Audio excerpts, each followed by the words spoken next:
Hi everyone. দিনটা ছিল Tuesday. আমি বেরিয়ে গেছিলাম অফিসে, তারপর বাবাকে দেখতে পেলাম, তারপর বাসে উঠে পড়লাম।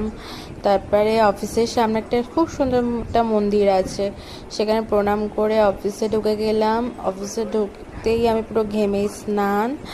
তারপরে আমি চলে গেলাম অফিসের ভেতরে। ওখানে আমার একটা ফ্রেন্ডের সাথে মানে ভিডিও করছিলাম, ও ভেবেছে ফটো তুলছি। যাই হোক, তারপর টিফিন হয়ে গেল, টিফিন খেয়ে ফেললাম। মা রসগোল্লা দিয়েছিল, আমার ফেভারিট রসগোল্লাটাও আমি একটুখানি খেয়ে নিলাম। দিয়ে তারপরে হয়ে গেল অফিস দিয়ে আমি বেরিয়ে আমি মার সাথে দেখা করে নিলাম। দিয়ে আমার ওখানেও খিদে পেয়ে গেছিলো, তো একটা চিকেন 65 খেয়ে নিলাম। খেয়ে সিলেদাসে চলে গেলাম। মা এদিক ওদিক দেখতে দেখতে ছেলেটার দিয়ে উঠে গেল। দেন আমরা জুতো কিনতে মানে গিয়ে প্রবলেমে পড়লাম যে ওখানে প্রচুর সুন্দর সুন্দর জুতো, কিন্তু অফিসে পরার মতন জুতো একটাও আমার পছন্দ হচ্ছিল না। যাই হোক, তারপরে